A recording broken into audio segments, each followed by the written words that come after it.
นนะไปฝากสองผั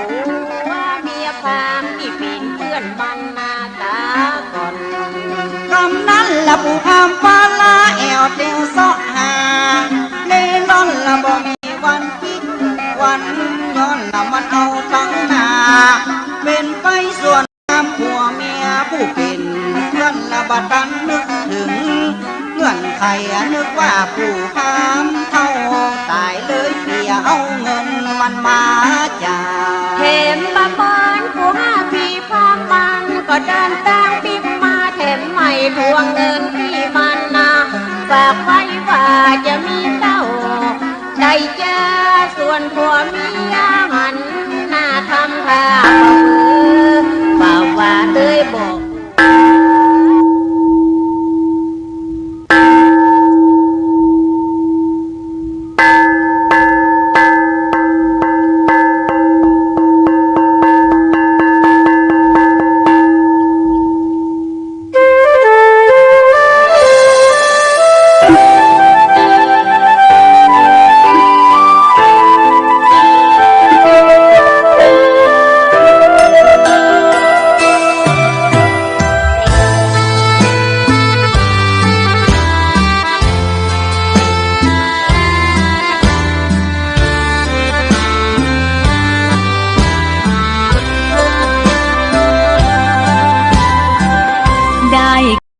เป็นคนนั้นยากจริงนะเพราะพุทธศาสนายิ่งแสนยากเย็นคนไทยโชคดีที่สุดแล้วมีแก้วสามดวงงามเด่นมีวัดซึ่งเป็นนาบุญยิ่งใหญ่มีศาสนาพุทธประจำชาติไทยอยากหล่ออยากสวยเราต้องรักษาศีลอยากมีอันจะกินต้องหมั่นทำบุญทำทานเอาไว้เข้าวัดสวดมนต์ฝึกฝนสติให้ว่องไวรีบทำตอนที่เราทำเองได้อย่ารอจนตายถึงเข้าวัดว่าเข้าวัดยามเป็นจะได้เห็นแต่น้ำใจเข้าวัดยามตายจะได้เห็นแต่น้ำตาก่อนจะสายเกินขอเชิญมาใช้ชีวิตให้คุ้มค่าเจริญทานศีลภาวนาสั่งสมบารมีไว้ทำบุญตอนที่ยังมีชีวิตย่อมดีกว่ารอเขาอุทิศบุญให้อย่ามัวหลงเพลินเดินห่างวัดตัวอย่างชัดๆมีมากมายเข้าวัดตอนตายสายเกินแก้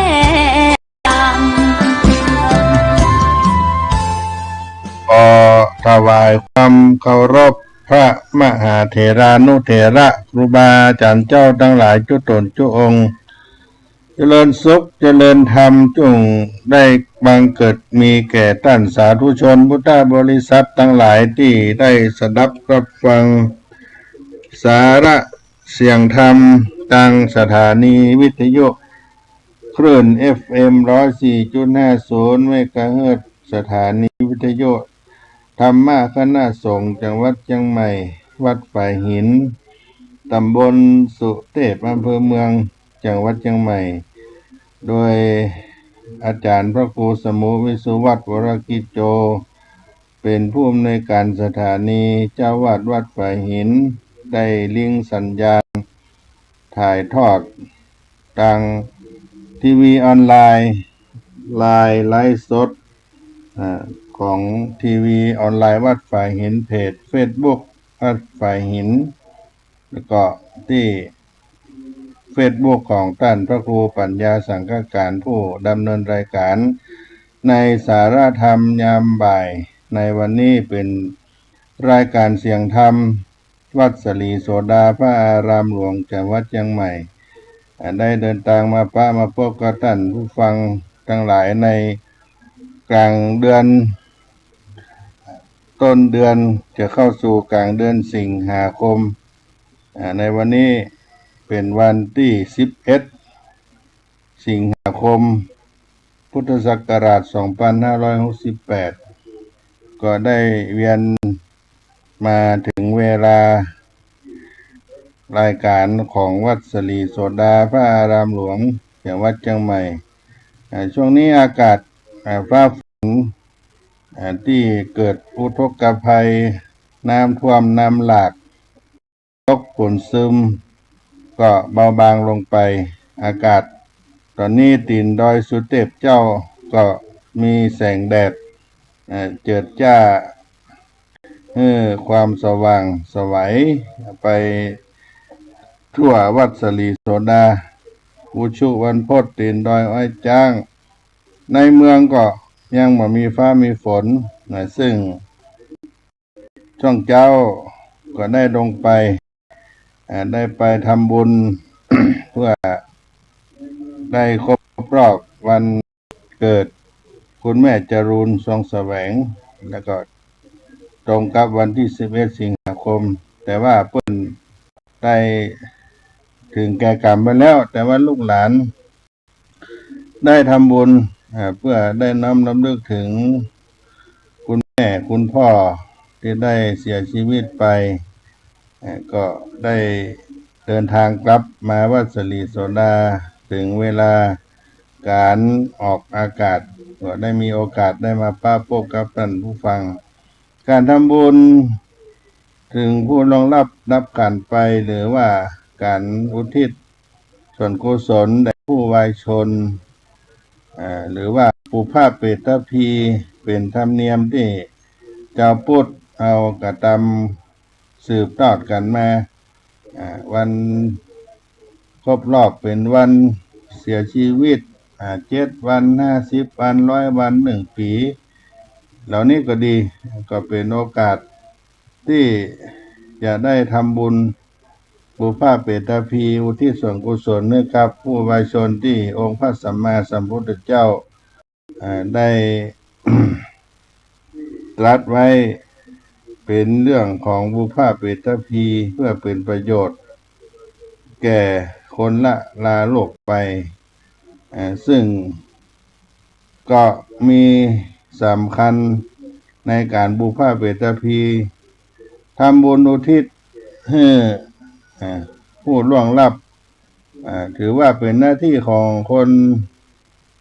เฮาที่ยังมีชีวิตอยู่เป็นสิ่งที่ทุกชนชาติศาสนาควรจะได้ศึกษาเรียนรู้ทั้งนี้ก็เพราะว่าผู้ล่วงลับไปแล้วในภพอื่นเว้นแต่มนุษย์และสัตว์เดรัจฉานที่จะสามารถหากินด้วยตนเองได้ย่อมบ่มีการทำมาหากิน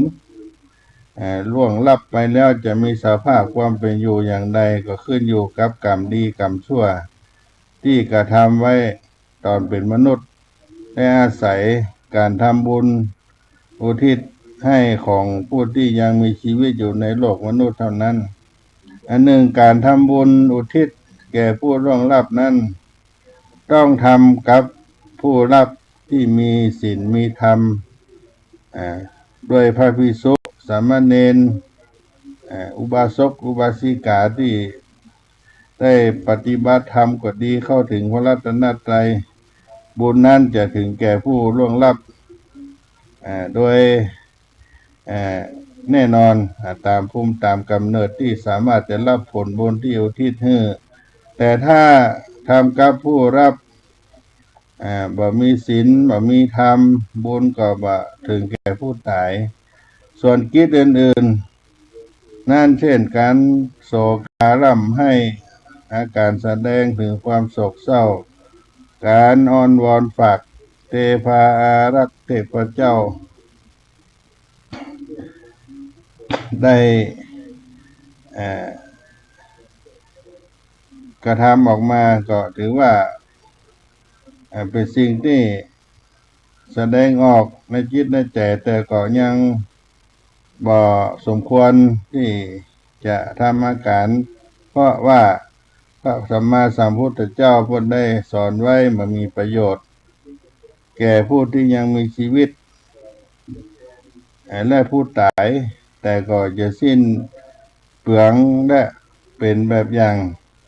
ที่เฮาขาดสตินอกจากบ่ได้บุญได้กุศลแล้วก็ยังทำให้จิตใจเฮาเศร้าหมองแต่ก็ห้ามบ่ได้อาการเหล่านี้บางครั้งก็เกิดขึ้นในจิตในใจแต่ว่าถ้าเฮาเรียนรู้ไปสามารถระงับอาการทั้งหลายเหล่านั้นไปได้ก็ทำให้เฮาได้ถึงผู้ที่มีความรู้ในทางพุทธศาสนาอันนี้เป็นต้นแล้วผู้ภาคเวทพีในอีกสาระหนึ่งก็คือการทำบุญไปให้ผู้ได้ถึงแก่ลาละโลกไปเรียกว่าทักษิณาผลบุญที่ได้ทำอุทิศให้เป็นเครื่องกินเครื่องใจอาหารอุปโภคบริโภคต่างๆนานาก็ได้ทำบุญให้ถวายแก่พระภิกษุสามเณรด้วยการอุทิศถวายทานและอนุโมทนาที่เขาได้ทำแล้ว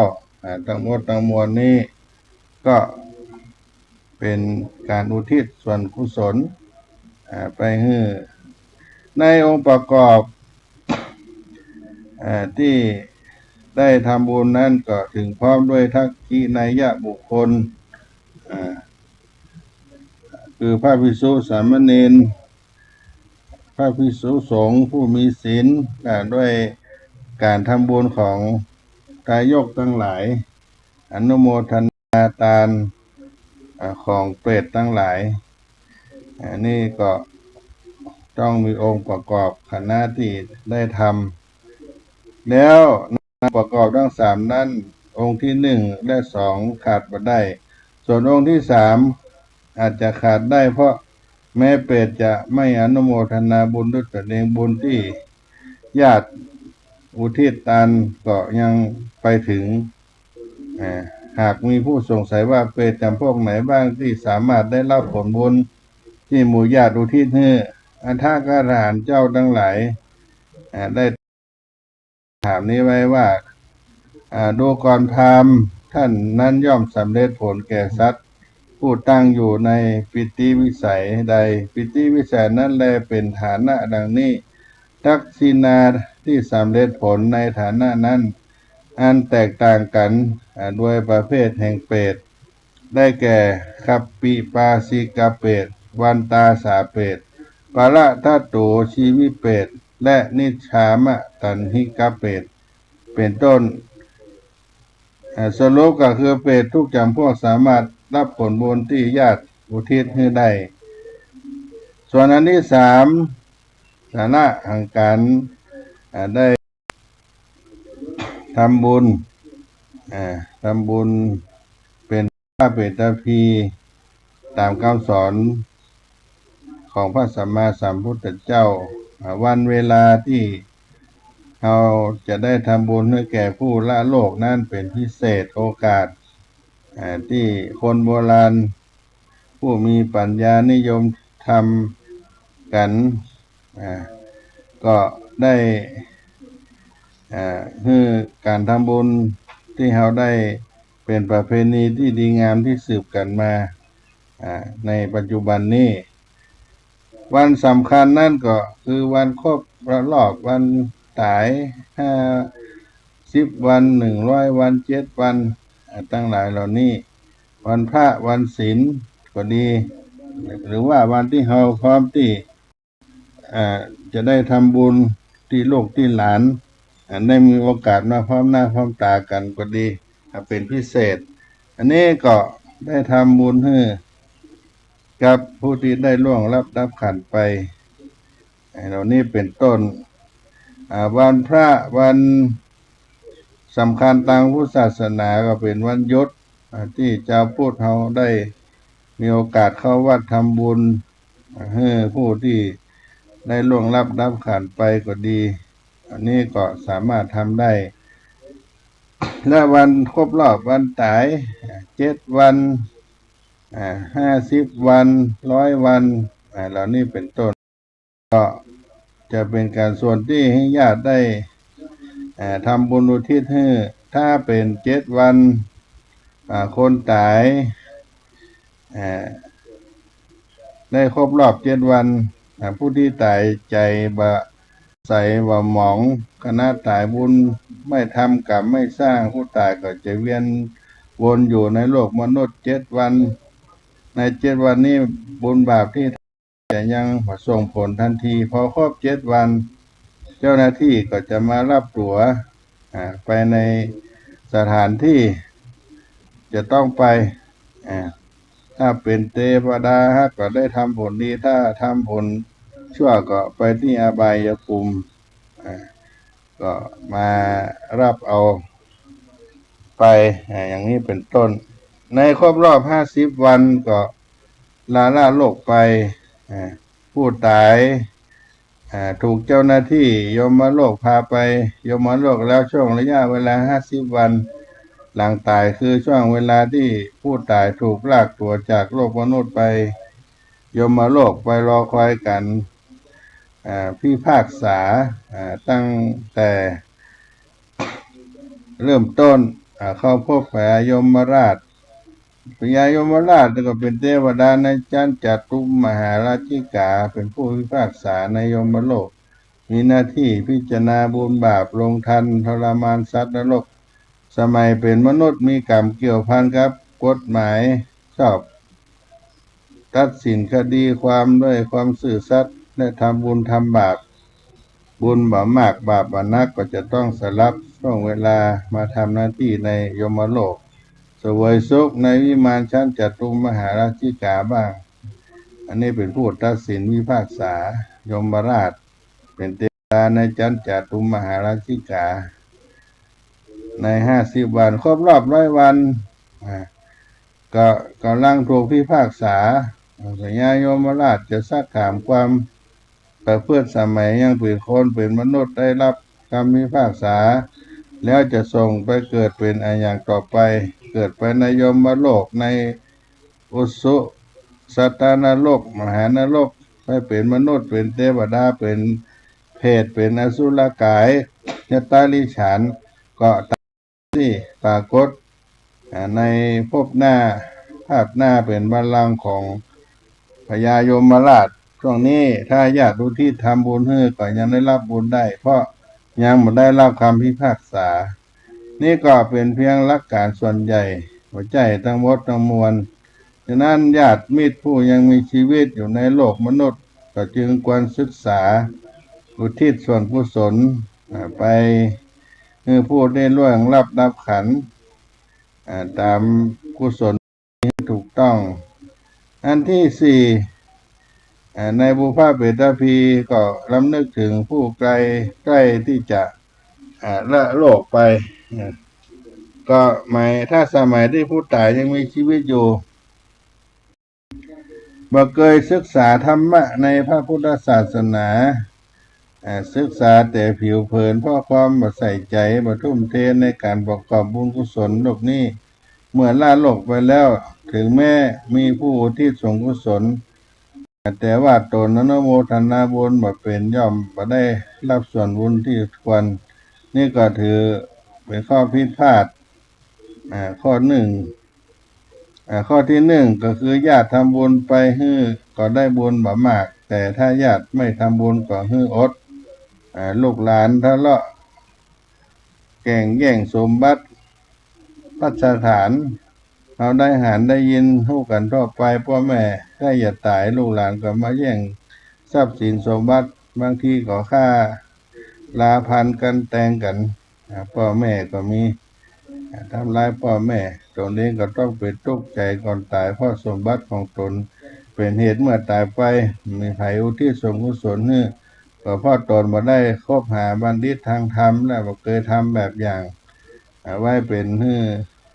ต้นแบบให้ลูกให้หลานข้อนี้ก็ผิดพลาดอยู่ที่เป็นของผู้ตายข้อที่สองข้อสุดท้ายบุตรธิดาทำบุญอุทิศให้แต่ทำบ่ถูกวิธีบ่ถูกเนื้อนาบุญทำกับคนบ่มีศีลความหันพิษบ่เชื่อกรรมผลกรรมเหล่านี้เป็นต้นอันนี้เป็นทางบุญบ่ถูกวิธีทางนี้ก็สมัยผู้ตายยังมีชีวิตอยู่บ่เคยศึกษาธรรมะในทางพระพุทธศาสนาบ่เข้าหาพระภิกษุสามเณรผู้รู้ปฏิบัติดีปฏิบัติชอบก็สามารถชี้แจงซึ่งจะสามารถชี้แจงโลกนี้โลกหน้าให้ชัดแต่กลับไปคบหาผู้ทุศีล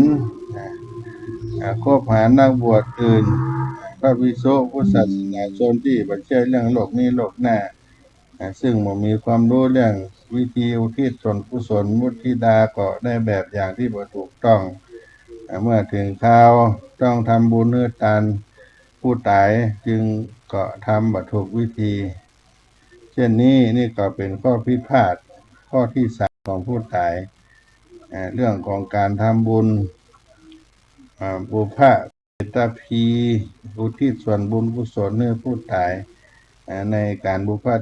พีก็เป็นเหตุที่มาดังที่อาตมาภาพได้กล่าวให้ฟังไปและส่วนหนึ่งนั้นที่ท่านทั้งหลายได้ทราบกันว่าช่วงการทำบุญอุทิศถึงผู้มีพระคุณก็ดียังมีชีวิตก็ดีเสี่ยงบุญกุศลไปก็ดีเรียกว่าการได้บำรุงบิดามารดาเป็นมงคลชีวิตทั้ง38ประการที่เป็นมังกรสูตรและก็เป็นมงคลชีวิตในข้อที่11คือการบำรุงบิดามารดาต้นไม้ที่ได้รับการดูแลให้น้ำให้ปุ๋ยไปบำรุงลำต้นจนสมบูรณ์เมื่อถึงเวลาแล้วย่อมออกดอกออกผลให้แก่เจ้าของฉันใดคนที่ได้รับการเลี้ยงดูจนเติบโตใหญ่เมื่อมีโอกาสย่อมตอบแทนคุณพ่อแม่ผู้มีอุปการะคุณฉันนั้นทองคำแท้หรือไม่โดนไฟก็รู้คนดีแท้หรือไม่ให้ดูตรงที่เลี้ยงพ่อแม่ถ้าดีจึงต้องเลี้ยงพ่อแม่ถ้าไม่เลี้ยงแสดงว่าบ่ดีจริงเป็นทองชุบทองเกพระคุณพ่อพระคุณแม่พระสัมมาสัมพุทธเจ้าตรัสอุปมาว่าถ้าลูกจะพึงวางพ่อแม่ไว้บนบ่าทั้งสองของตนประคับประคองท่านอยู่บนบ่านั้นป้อนข้าวป้อนน้ำให้ท่านถ่ายอุจจาระปัสสาวะบนบ่านั้นเสร็จแม้บุตรจะมีอายุถึง100 ปีปฏิบัติท่านไปตลอดจนชีวิตก็ยังนับว่าตอบแทนพระคุณท่านบ่หมดยังมีอุปมาไว้อีกว่าหากเอาใจต้องฟ้าแตนกระดาษยอดเขาพระสุเมนแตนปากกาน้ำในมหาสมุทรแทนมึกเขียนบรรยายคุณของพ่อแม่จนท้องฟ้าเต็มไปด้วยอักษรภูเขาซึกกร่อนจนหมดน้ำในมหาสมุทรพอเหียดแห้งก็ยังบรรยายคุณ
กันได้ดินเหนียวก้อนนี้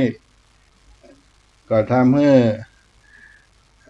ได้เป็นแบบดีขึ้นมา เช่นสร้างพระพุทธรูปดินเหนียวก้อนนี้ก็จะทรงกล้ามากขึ้น คนใดได้กราบได้ไหว้ก็จะหันได้ว่าคุณค่าของดินเหนียวก้อนนี้ขึ้นอยู่กับแบบพิมพ์ที่จะมาทำนั่นเอง ในทำนองเดียวกันการเกิดของสัตว์ช้างม้างัวควาย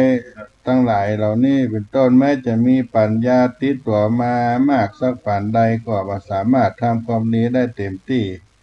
โชคดีที่เราได้เกิดเป็นคนได้โครงร่างที่ประเสริฐกว่าสัตว์ทั้งหลายเหมาะในการทำความดีทุกประการเราจึงสามารถเจอความรู้ความสามารถประกอบคุณงามความดีได้เต็มที่ทั้งนี้ก็เพราะเรามีพ่อมีแม่เป็นต้นแบบตั้งกายให้นั่นเอง อันที่สองพ่อแม่เป็นต้นแบบ ในด้านจิตใจคือความอุปการะเลี้ยงดูฟูมฟักทนุถนอมอบรมสั่งสอนปลูกฝังกิริยามารยาทคือความรู้ทางโลกทางธรรมพระคุณพ่อแม่การเป็นต้นแบบทางกายให้เฮาก็นับว่ามีมากเหลือหลายทางท่านได้อบรมเลี้ยงดูเป็นต้นแบบในด้านใจตั้งใจให้ตัวก็ยิ่งมีพระคุณมากเป็นอนันต์อเนกพ่อแม่ที่เฮาได้กล่าวการว่าเป็นพรหมของลูกเป็นเทวดาของลูกเป็นครูคนแรกของลูก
ว่าเป็นพรหมของลูกเป็นเทวดาของลูกเป็นครูคนแรกของลูกงามถ้าหากลูกผิดพลาดก็มาซ้ำเติมแต่กลับคอยเป็นที่ปรึกษาให้ลูกต้องการเมื่อลูกต้องการพ่อแม่เป็นเทวดาเป็นบูรพาเทพของลูกเพราะคอยปกป้องคุ้มครองกันภัยเลี้ยงดูลูกมาก่อนผู้มีความปรารถนาดีคนอื่นๆพ่อแม่นั้นผู้ป้องกันคุ้มภัยลูกมาก่อนผู้มีความปรารถนาดีคือคนอื่นๆที่มีความปรารถนาดีพ่อแม่เป็นครูวิสุทธิเทพของลูกมีคุณธรรม4ประการมาถือสาความผิดลูกปรารถนาประโยชน์ของลูกทักขีนะอายะบุคคลของลูกเป็นอาหุนัยยะบุคคลเป็นคุณธรรม4ประการอันที่หนึ่งมาถือสาในความผิดของลูกแม้ว่าบางครั้งจะพลาดพลั้งล่วงเกินก็ให้อภัย2ปรารถนาประโยชน์แก่ลูกเสมอบอกว่าลูกจะอยู่เป็นอย่างใดก็ยังคงปรารถนาให้ลูกดีมีความสุขเป็นทักขินะบุคคลก็คือเป็นเนื้อนาบุญของลูกเป็นผู้ที่ลูกควรทำคุณงามความดีต่อท่านทำบุญต่อท่านเป็นอาหุนัยยะบุคคลเป็นผู้ควรแก่การรับของคำนับการนมัสการของลูกอันนี้ก็เป็นคุณธรรมของวิสุทธิเทพเป็นเทวดาของลูกทั้ง4ประการและคุณธรรมของลูกเมื่อพ่อแม่มีพระคุณเป็นมากมายประการต่างๆนานาลูกก็จึงควรมีคุณธรรมต่อต้าน คุณธรรมของลูกก็จะเริ่มที่รู้จักคุณพ่อคุณแม่รู้ว่าท่านดีต่อเฮาอย่างใดสูงขึ้นไปก็คือการตอบแทนคุณท่านในทางพระพุทธศาสนาได้บรรยายคุณธรรมของลูกไว้อย่างสั้นๆแต่เก็บความไว้ได้อย่างครบถ้วนก็คือกตัญญูกตเวทีคุณค่าและศักดิ์ศรีของลูกรวมอยู่ใน2 กรรมคือกตัญญูหันคุณของท่านหันคุณที่ท่านได้ทำแก่เฮาด้วยปัญญาเป็นท่านเป็นผู้มีพระคุณต่อเฮาแล้วพ่อแม่นั่นเป็นผู้ประเสริฐคุณของพ่อแม่ดูได้จากการอุปการะประโยชน์ที่ท่านทำแก่เฮามีอย่างพ้องที่แตกต่างจากคนอื่นตามธรรมดาคนทั่วไปเมื่อจะอุปการะไผก็ต้องหันต่างได้หันลักทรัพย์หันนิสัยใจคอต่อเมื่อแน่ใจแล้วอุปการะคุณของเขาจะประสูญเปล่าจึงจะลงมือช่วยเหลือแต่ที่พ่อแม่อุปการะเหล่านั้นเป็นการอุปการะโดยบริสุทธิ์ใจจริงใจบ่ได้มองถึงลักประกันใดๆเฮาเองเกิดมาตัวเปล่าบ่มีทรัพย์แม้แต่เข็มเล่มเดียวยังบ่รู้เสียด้วยซ้ำว่าอวัยวะร่างกายจะแก้ได้ครบถ้วนหรือไม่ยิ่งนิสัยใจคอก็ยิ่งรู้บ่ได้เอาทีเดียวใหญ่ขึ้นมาจะเป็นอย่างใดจะเป็นคนอกตัญญูหรือไม่บ่รู้ทั้งนั้นทั้งหนังสือสัญญาการรับปากเดียวสักกรรมเดียวระหว่างท่านกับเฮาก็บ่มีแต่ทั้งที่บ่มีท่านทั้งสองก็โถมตัวเข้าช่วยเหลือเฮาตลอดสุดชีวิตที่ยากจนก็ถึงกับกู้หนี้ยืมสินคนอื่นมาเรื่องเหล่านี้ก็ต้องคิดดูด้วยเหตุผลอย่าสักแต่คิดด้วยอารมณ์การพิจารณาหันคุณของพ่อแม่ด้วยใจอย่างนี้เรียกว่ากตัญญูเป็นคุณธรรมเบื้องต้นของผู้เป็นลูกยิ่งพิจารณาเห็นคุณท่านมากเท่าใดแสดงว่าใจของเฮาเริ่มใสและสว่างปัญญามากขึ้นกตเวทีคือการทดแทนพระคุณท่านกตัญญูรู้คุณกตเวทีคือการตอบแทนคุณประกาศคุณท่านตอบแทนคุณท่านให้ผู้อื่นรู้ว่าพ่อแม่มีคุณแก่เฮามากน้อยเพียงใดเรื่องนี้ก็มีคนคิดทำอยู่มากเหมือนกันแต่ส่วนมากก็ไปทำตอนที่เสียชีวิตแล้วตอนตายไปแล้วเขียนประวัติสรรเสริญในประวัติเอาไว้มาแจกมาจ่ายเช่นนี้ก็ถูกแต่เป็นเปลือกนอกผิวเผินแต่ถ้าเป็นการกินผลไม้ก็เคี้ยวแค่เปลือกเท่านั้น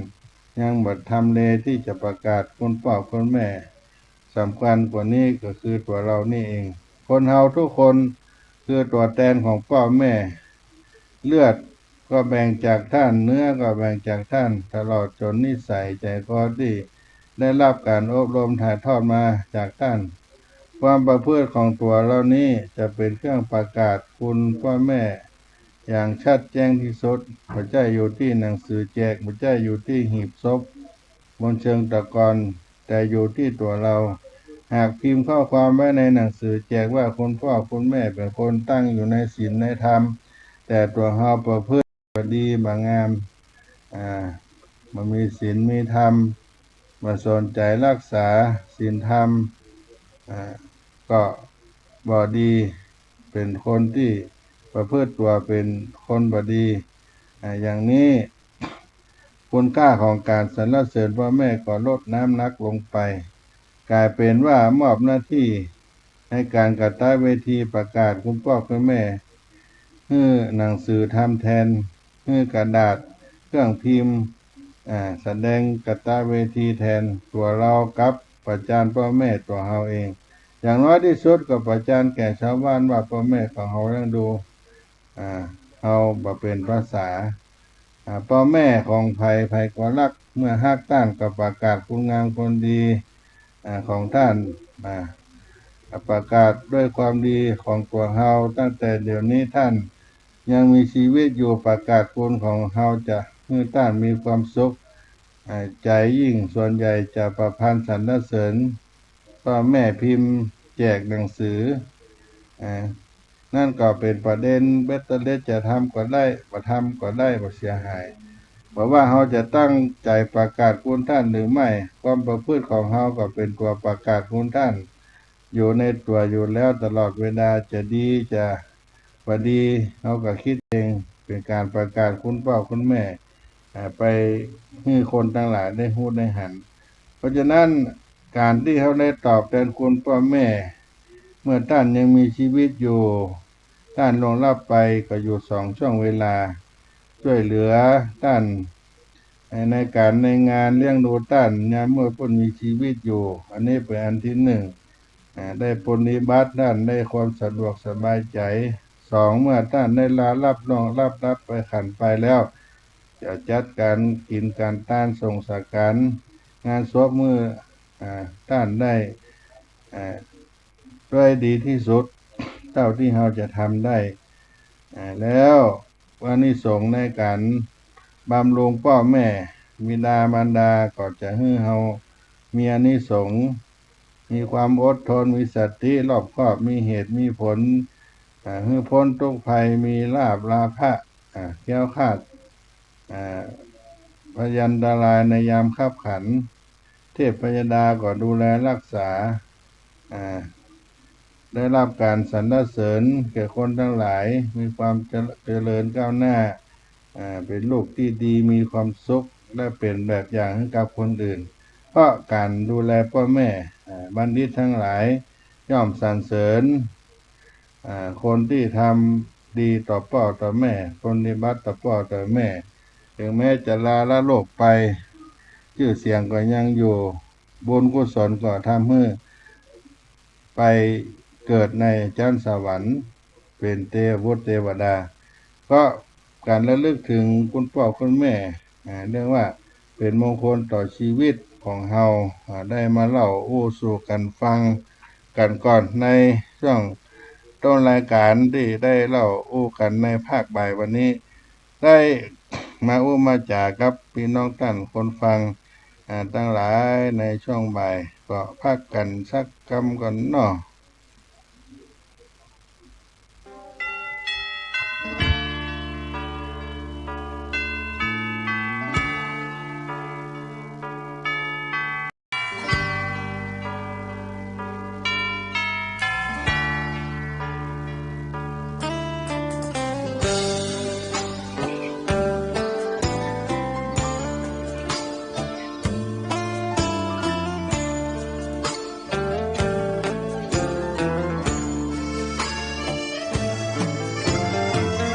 เชิญชวนทุกท่านเข้าวัดเข้าวา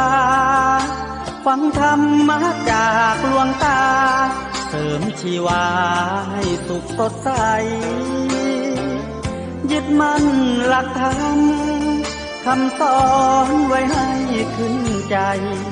ความดีรีบทำกันไว้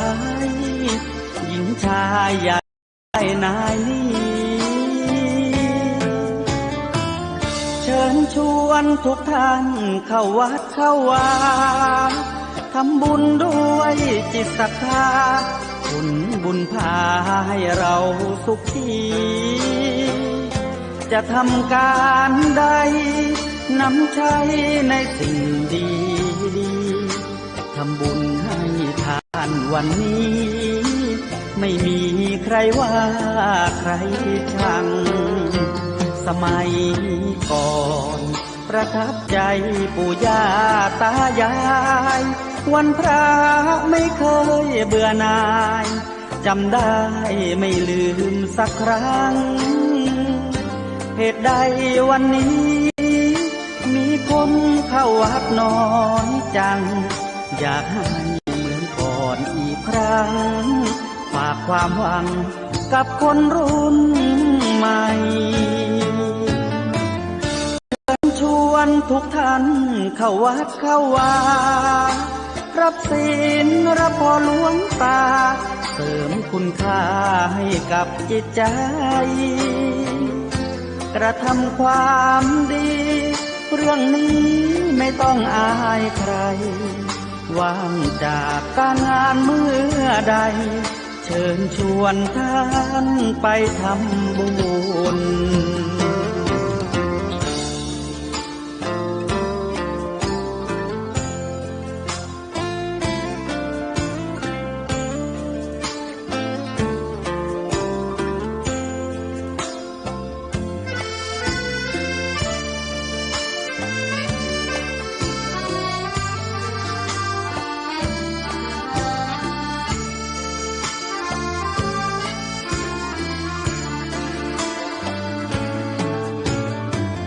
เชิญชวนทุกท่าน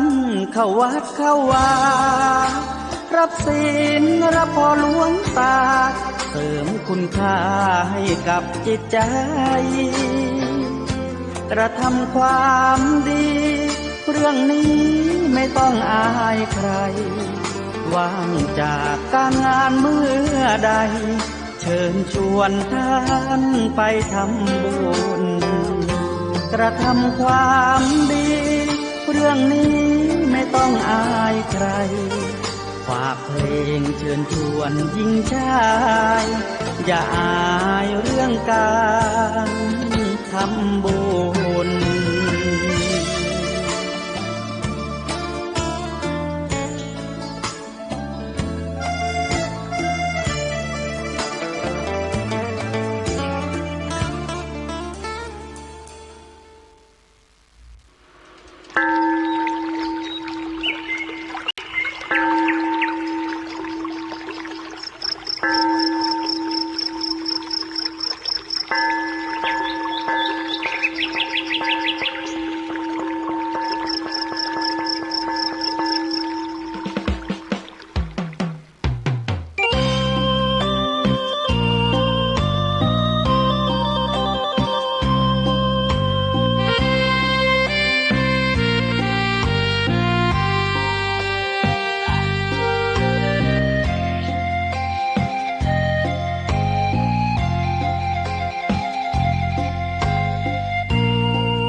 สัพพะทานังธรรมะทานังชินาติ ภาษาบาลีที่พุทธองค์ท่านทรงตรัสสอนการให้ธรรมะชนะการให้จงได้สังวรให้ทราบ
ให้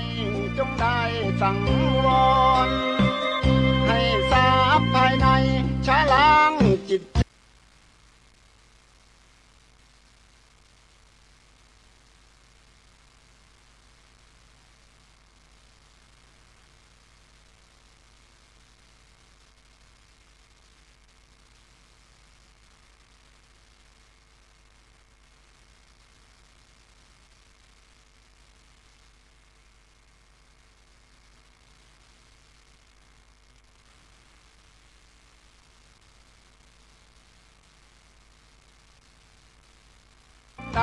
สังวรให้ทราบภายในชะล้างจิต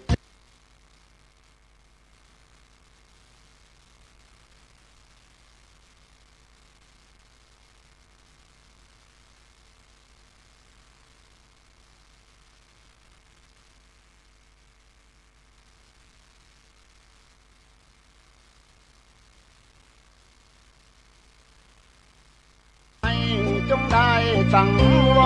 รให้ทราบภายในชะล้างจิต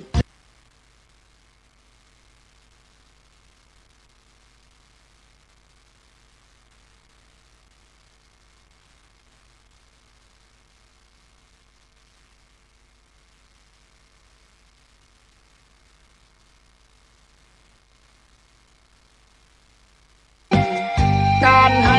ธรรมะชนะการให้จงได้สังวรให้ทราบภายในชะล้างจิต